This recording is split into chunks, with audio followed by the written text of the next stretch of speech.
Shalom anak-anak hebat. Tidak terasa ya, kita sudah berada di hari ke-31 di bulan Januari di tahun 2025. Semoga kita semua selalu dalam lindungan dan cinta kasih Allah. Kembali lagi dengan Bunda Meske dalam Doremi, doa dan renungan misioner bersama sekami Paroki Santo Petrus dan Paulus Argapura, Keuskupan Jayapura. Hari ini kita juga merayakan PW Santo Yohanes Bosco Imam. Bacaan Injil hari ini diambil dari Injil Markus bab 4 ayat 26 sampai dengan 34. Baiklah anak-anak, sebelum kita mendengarkan Injil hari ini, marilah kita berdoa. Dalam nama Bapa dan Putra dan Roh Kudus, amin. Bapa yang maha baik, bukalah hati kami kepada kehadiran-Mu dalam diri sesama.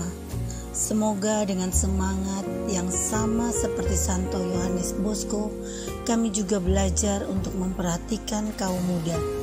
Saat ini kami juga mau belajar tentang firman-Mu. Bersabdalah ya Tuhan, kami siap mendengarkan. Demi Kristus Tuhan dan pengantara kami, amin. Semoga Tuhan beserta kita sekarang dan selama-lamanya. Inilah Injil suci Tuhan kita Yesus Kristus menurut Markus. Dimuliakanlah Tuhan. Pada suatu ketika Yesus berkata, "Beginilah hal kerajaan Allah. Kerajaan Allah itu seumpama orang yang menaburkan benih di tanah. Malam hari ia tidur, siang hari ia bangun, dan benih itu mengeluarkan tunas, dan tunas itu makin tinggi.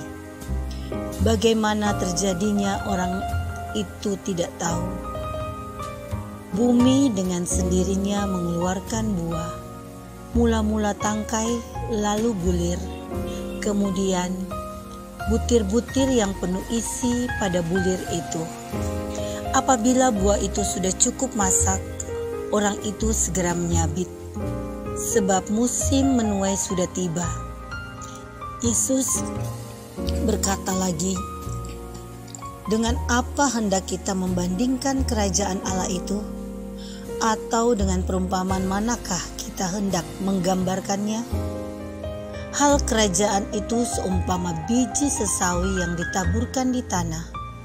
Memang biji itu yang paling kecil daripada segala jenis benih yang ada di bumi. Tetapi apabila ia ditaburkan, ia tumbuh dan menjadi lebih besar daripada segala sayuran yang lain, dan mengeluarkan cabang-cabang yang besar, sehingga burung-burung di udara dapat bersarang dalam rimbunannya."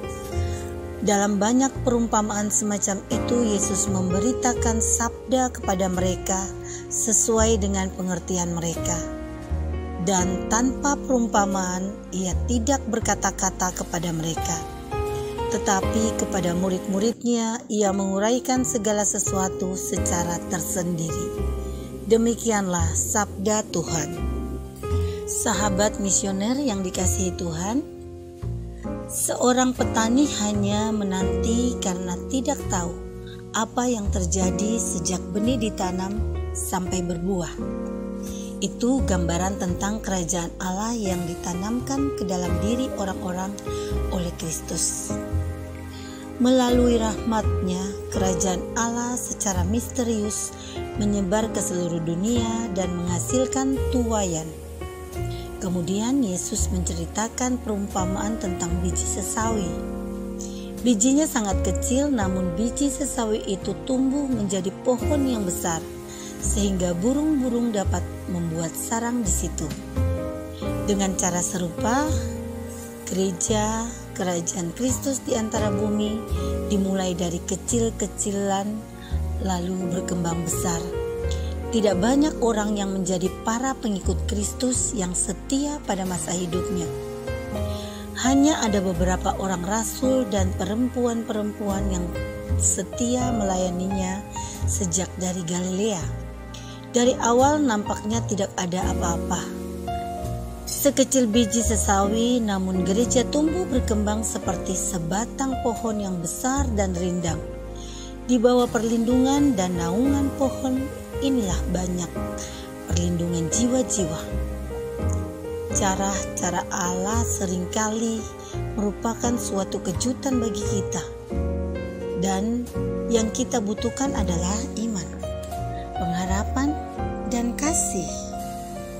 Rasa percaya pada hikmat, kebijaksanaan, dan kuasa yang datang dari Tuhan, sehingga kita menjadi besar, kita menjadi kuat dan kokoh, dan juga kita menjadi berguna bagi orang lain.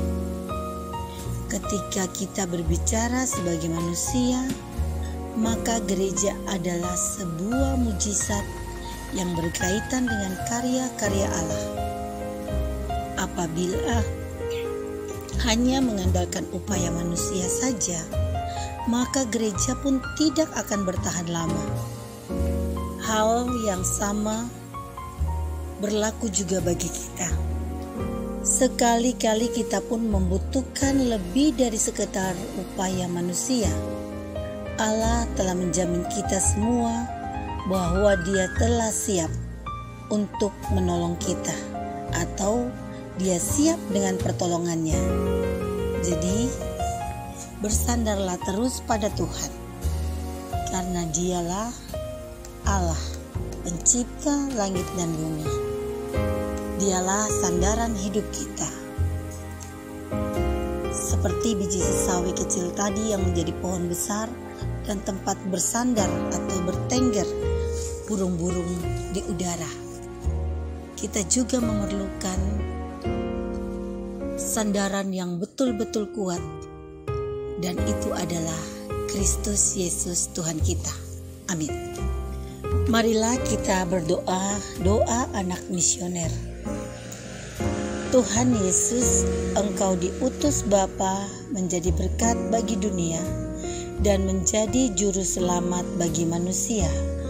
Utuslah kami anak-anak dan remaja misioner di Indonesia untuk menjadi sahabat yang kuat bagi yang lemah, sahabat yang rela berkorban bagi yang menderita payah, sahabat penghibur bagi yang sakit dan gelisah. Tuhan Yesus, kami pun ingin menjadi utusan-utusan kecil-Mu, teman setia bagi yang tersingkir dan terlantarkan, teman bicara bagi yang kesepian dan terlupakan, sobat yang gembira bagi yang sedih dan susah, sobat penuh penghargaan bagi yang tak dicintai. Tuhan Yesus, utuslah kami ini dengan bantuan Roh Kudus-Mu, menjadi garam dan ragi yang baik, menjadi terang dan obor yang cemerlang, membawa kegembiraan dan pengharapan. Tuhan Yesus, kuduskanlah badanku dan kuduskanlah jiwaku. Ku persembahkan diriku padamu hari ini. Berkatilah semua anak dimanapun juga. Berkatilah semua orang yang kami jumpai, siapapun mereka. Amin. Bapa kami yang ada di surga, dimuliakanlah namamu, datanglah kerajaanmu, jadilah kehendak-Mu di atas bumi seperti di dalam surga. Berilah kami rezeki pada hari ini, dan ampunilah kesalahan kami, seperti kami pun mengampuni yang bersalah kepada kami. Dan janganlah masukkan kami ke dalam pencobaan, tetapi bebaskanlah kami dari yang jahat. Amin. Salam Maria, penuh rahmat, Tuhan sertamu. Terpujilah engkau di antara wanita, dan terpujilah buah tubuhmu Yesus. Santa Maria, Bunda Allah, doakanlah kami yang berdosa ini sekarang dan waktu kami mati. Amin. Kemuliaan kepada Bapa dan Putra dan Roh Kudus, seperti pada permulaan, sekarang, selalu, dan sepanjang segala abad. Amin. Marilah kita menerima berkat Tuhan. Semoga kita semua selalu dibimbing, dilindungi, dan diberkati oleh Allah yang Maha Kuasa. Dalam nama Bapa dan Putra dan Roh Kudus. Amin. Salam sehat selalu, selamat berkarya di hari ini. Tetap semangat dan jangan lupa tersenyum. Sampai jumpa di edisi Doremi selanjutnya.